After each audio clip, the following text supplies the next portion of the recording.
Pessoal, tudo bem? Olha só, o cenário político brasileiro ele acaba de ser abalado por um terremoto. Por quê? A pressão para o impeachment do ministro Alexandre de Moraes acaba de ganhar uma força impressionante. É isso mesmo, em duas esferas poderosas. E sabe quem é que está por trás disso? Ele mesmo, Eduardo Bolsonaro, filho do ex-presidente Jair Bolsonaro, que está prestes, inclusive, a ser indicado como novo presidente do PL. Gente, isso coloca o movimento contra Moraes em um nível, assim, nunca antes visto. Mas eles têm toda uma estratégia, eu vou trazer em detalhes aqui para vocês. E como eu disse, são duas esferas, então mostrei só uma. Vou revelar outra aqui dentro desse boletim. Eu acho que você vai gostar dessa notícia se você está acompanhando todos os tsunamis políticos que estão ocorrendo nesses últimos dias. Prepare-se aí porque parece que o jogo virou de vez, hein? Será que a casa caiu com o Moraes? Você vai saber aqui junto comigo. E a ofensiva contra o ministro do STF só cresce. Eu vou mostrar tudo aqui, o caminho para o impeachment está mais perto do que você pode imaginar, viu? Mas espera que não é só isso não. Pablo Marçal, polêmico aí, né, candidato, que andava meio tímido, entrou de cabeça nesse movimento. Sim, Marçal se juntou aí ao coro daqueles que querem ver Moraes fora do STF. E tudo indica que essa decisão tem um propósito maior. Então eu vou trazer aqui para vocês tudo que está acontecendo. Será que agora é possível firmar uma aliança mais forte com Marçal assumindo aí uma posição de realmente fora Moraes? E você, é fora Moraes ou não? Comenta aí para mim que eu quero saber sua opinião. E como se já não fosse o bastante, temos uma outra bomba também, porque Lula foi desmascarado mais uma vez, gente. Então esse vídeo está repleto de informação importante, você não pode perder. Eu vou explicar cada uma delas aqui agora, então assista até o final. Antes, não esqueça de se inscrever no canal, deixa seu like, compartilha o vídeo. Obrigada aí pelo carinho, audiência e companhia. Não esqueça que além de se inscrever nesse canal, tem que se inscrever no outro canal também, porque o YouTube tá meio boicotando aqui os vídeos e eles não estão sendo entregues aos inscritos. Então, muita gente diz que parou de receber notificação, tem que ficar procurando pelo nome do canal. Então, é um risco muito grande você estar apenas em um canal. Se inscreva nos dois e também siga no nosso Insta.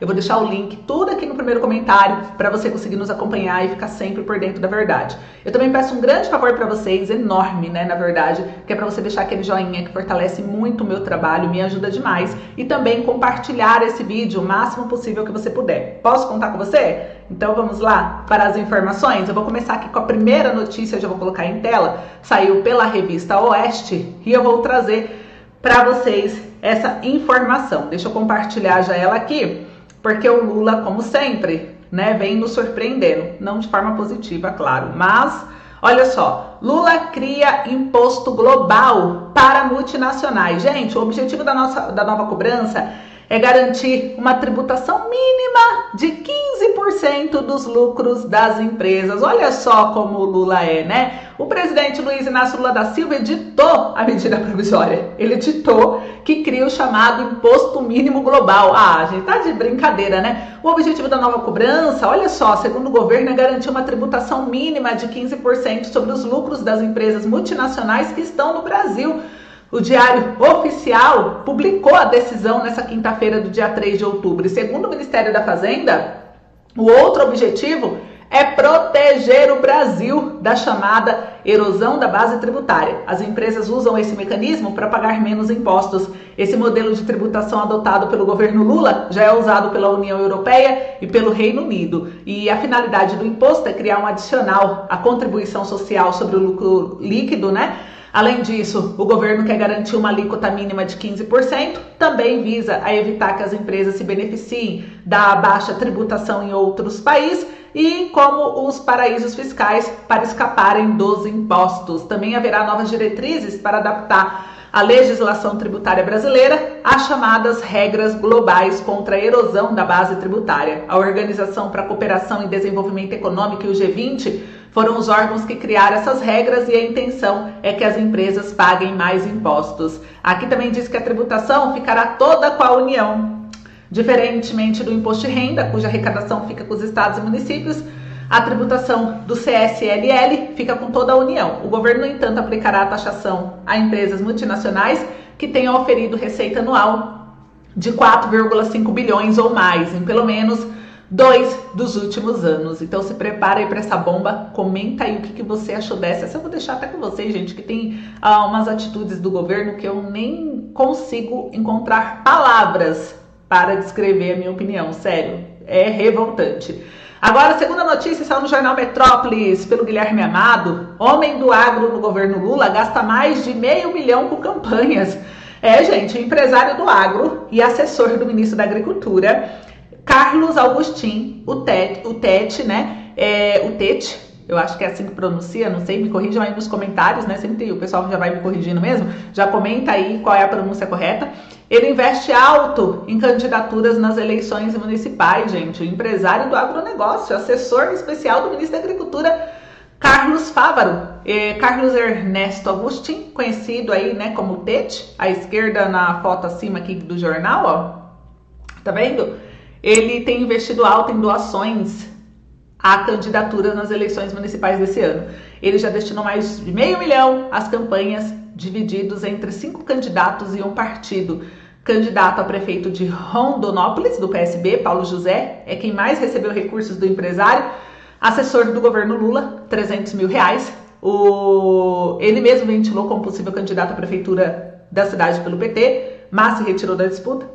Entre postulantes das prefeituras, Tete também contribuiu com R$100 mil a Luiz Fernando Teixeira, que concorre em São Bernardo do Campo pelo PT, a R$10 mil a Angelita Morim, candidata do Republicanos em Alto Garças. Então a gente vê aí que o que o Lula criticava tanto, né, do Bolsonaro receber apoios de empresários, parece que a campanha voltada para a esquerda também recebe valores altos. O que será que ele dá em troca? Vou comentando aí. E olha só, gente, mais uma bomba, hein?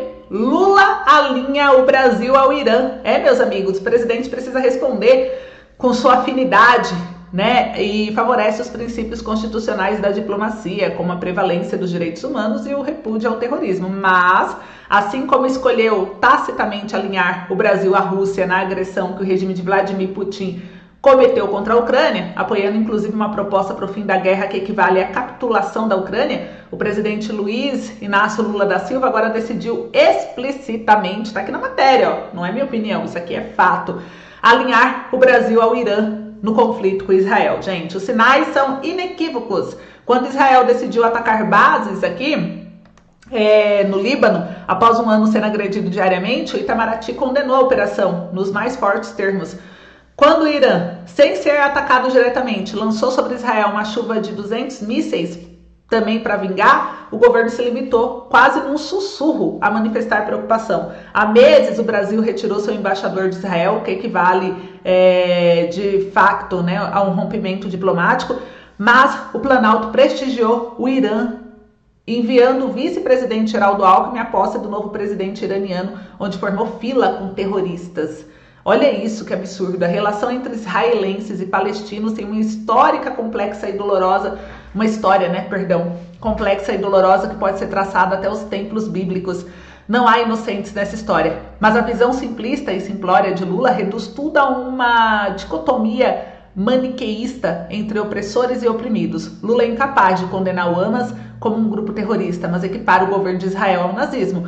Recentemente, Lula lamentou que a ONU não tem autoridade de fazer com que Israel se sente numa mesa para conversar ao invés de só matar. Ele foi criticado, inclusive, por partidos aliados à esquerda. Enquanto os palestinos não tiveram um lar e autonomia para governá-lo, Israel não estará seguro e sua democracia não será plena.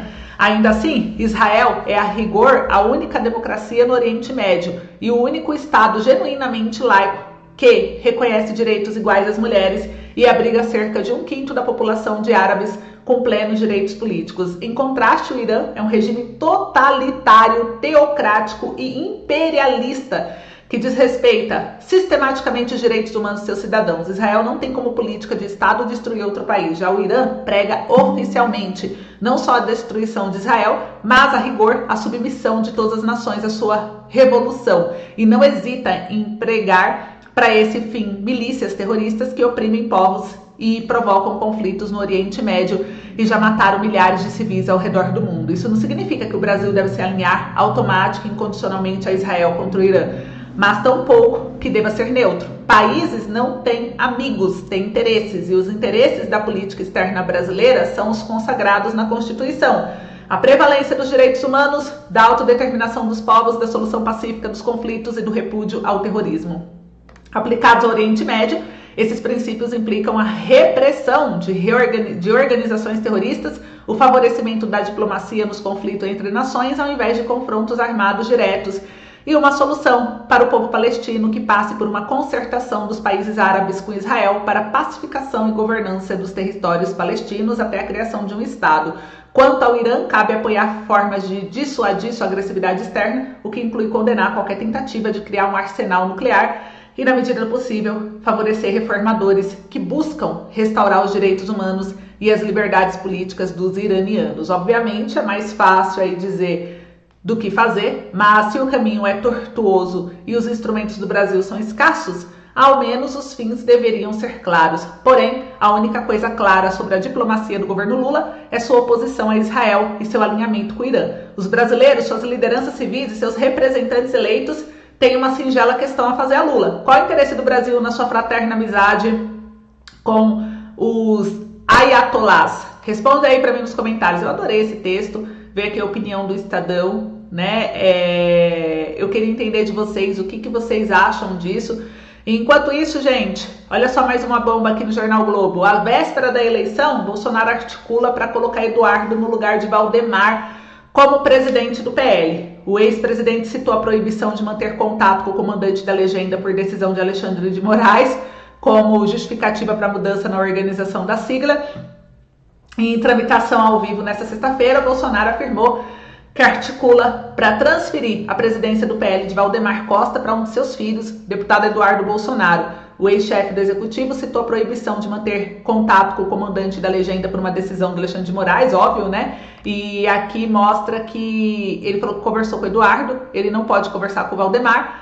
Perseguição política pura, mas isso vai ter fim um dia, se Deus quiser. Então, com o Eduardo assumindo o partido, o Valdemar passaria a ser vice e eles poderiam conversar entre eles melhor. Eu converso diretamente com o Eduardo e muitas decisões nós vamos tomar, disse Bolsonaro. Ameaçou aí o Alexandre de Moraes e isso veio fortalecendo o impeachment, gente, do próprio Moraes, tá? Um outro ponto também aqui que pode favorecer o impeachment também, agora é o apoio explícito do Pablo Marçal. Pablo Marçal, segundo o jornal Metrópolis, está aqui na tela, adere ao impeachment do Alexandre de Moraes. Ele diz que é a favor. Pablo Marçal, então, resolveu se manifestar, enfrentou resistência por se recusar a falar sobre o impeachment de Moraes, mas decidiu, enfim, se manifestar. E há 2 dias do primeiro turno, enfim, se posicionou a favor do impeachment de Moraes. Então, olha só, 2 situações aí que pode favorecer, gente, claramente o impeachment do atual ministro Alexandre de Moraes. Então vamos ver o que vai acontecer. Muita coisa tá em jogo ainda. A gente está acompanhando tudo e em breve eu volto com mais informação. Então continuem ligados aqui no canal. Obrigada aí pelo carinho e audiência. Compartilhe bastante. Um beijo, até logo.